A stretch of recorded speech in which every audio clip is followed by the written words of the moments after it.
Io ringraziavi, signora Presidente, io volevo associare alle parole di Saverio, chissà di ciò che lui parla, in ciò che l'hanno fatto all'epoca, ma volevo soprattutto salutare a stantara di Gian Pietro Ristori, l'amici di Pigna, e poi Pietro Santucci ed altri giovani, che sono Lucio Violo ed altri, e che sono tutti sortano da pastorizia a più parti. E per cui se anche c'è un pugno che si è pisato da gente e oggi ci sono i giovani e hanno riuscito anche a fare, ci hanno risposto in nuove tecnologie. Dunque un punteggio maggiore della nostra cultura, punteggio maggiore della nostra cultura, come da è il pastoralismo, e l'ha già detto per l'ultima volta. In 2026 ci sarà l'annata internazionale del pastoralismo nel mondo, portata dall'UNESCO. E oggi parliamo di 300 anni di Paoli, in 2026 sarà per il mondo usano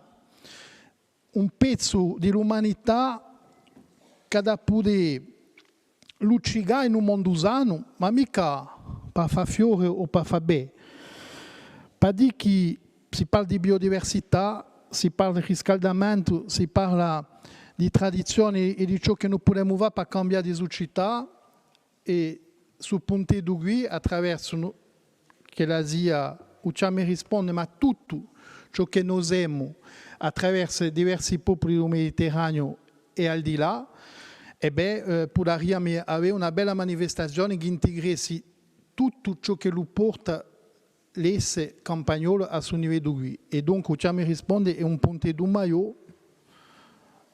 di sa cultura e di stesso paesano e corso. E di un Mediterraneo con un'apertura maggiore, posto che gli amici di Pigna hanno lavorato in diversi popoli del Mediterraneo, hanno deciso